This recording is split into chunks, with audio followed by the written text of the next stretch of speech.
What's up, guys? Tanner Baldwin here, and I'm actually going to be talking about my personal leg development, strength training, and the nutrition that all went with this. Starting back in, here's a picture from July. This was right before Teen Nationals. My quads were around 19 inches, pretty lean, around 19 inches. This is about like I said, eight month difference. And then you're looking at March right here. That is let's see, my quads were 22 and a half in this picture. Now they're about 22 and 3/4 as of April. So still growing and still getting stronger too. Here they are side by side. So very big difference. And that was actually done without squats or deadlifts, which most people would tell you is the most efficient way to train your legs. And it's very true. I used to squat, used to deadlift until I found out back in October, November that I had moderate scoliosis, as you can see right here. So, and that affects it a lot.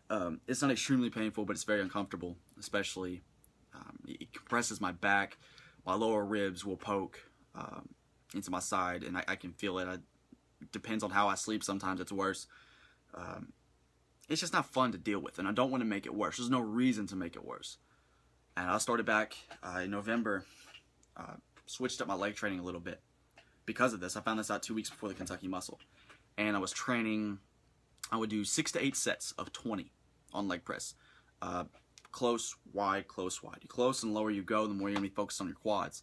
Also, the more pressure you're gonna put on your knees. So typically, I would stay lighter for that set, and then here I would go wide and pointing out. Focus it more on your hamstrings and a little bit on your glutes. Slowly got stronger with this training throughout my cut, but you're in a deficit. As soon as I came off into a surplus, absolutely blew up strength-wise. I was going up 90-pound PRs every 2 days, and I was training legs every 2 days. So you're looking at 3 leg days, 1 week, 2, 3, like that. No rest days if I didn't have to, unless something came up or I was busy. Otherwise, I don't rest. I still, to this day, I train 7 days a week. But my strength is going out the roof, and it slowed down a little bit, but I'm still hitting PRs. This one right here, if you saw my Instagram, just a few days ago, I actually hit 1,018 pounds for 23 reps. Previously, the PR was 6, and before that, it was 928 for 25, and then 928 for 22. 838 for 15. I mean, my PRs were actually just jumping. It wasn't just jumping weight. It was jumping weight and reps. Big difference week to week. I don't think there was maybe 2 or 3 weeks where I really plateaued, and I've still gotten stronger since then. It's really interesting. It's working for me, and a lot of people had to they commented on my form for this leg press. Here's another angle that you can see it from. A lot of people didn't like my form. Personally, I go 90 degrees. Otherwise, it's going to put more pressure on my knees. And I had a guy say, well, why would you do that kind of weight if you were worried about pressure on your knees? It doesn't matter. If I put my legs in the correct spot, it's not going to put that kind of pressure on my knees, no matter how heavy it is. I can focus it more on my hamstrings, my quads, my glutes, and I can press the weight.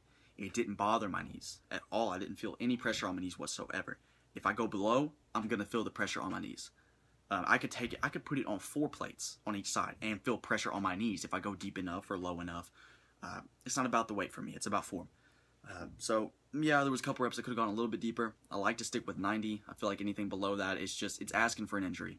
It's asking. I want to be sore, but I don't want my joints to be sore. I don't want to damage my joints. I want to live for the rest of my life. I want to lift for the rest of my life. And I'm not just going to screw that up just because somebody says you should go below 90 on squats. Well, that's your opinion. This right here is working for me. And I don't necessarily know why, but I'm just going to keep doing it. 3 inches in quads, 25-pound difference in that picture. That's 135 to 159 to 160. And I'm still growing. I just weighed in at 163, which it varies. I could be 157 tomorrow. But regardless, I won't be. I've been eating really good lately. And that's what I was going to say next, is I'm bare minimum.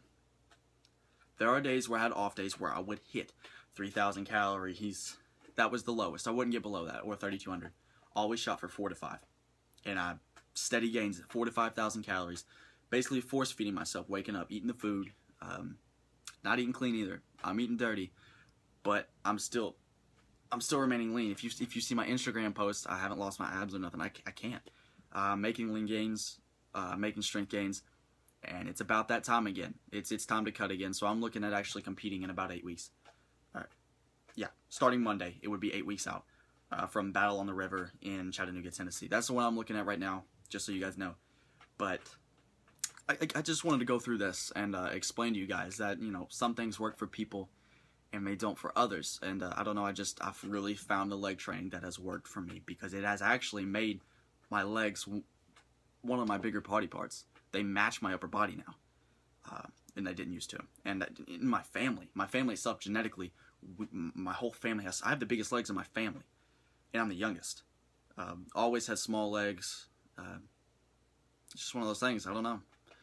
But just wanted to show you guys that, and show you guys my PR video. I was very excited about that. So now it's time to cut down and get shredded for this next competition. And I'm actually planning on not losing much weight. I never have. If anything, I'll lose 2, max 3 pounds.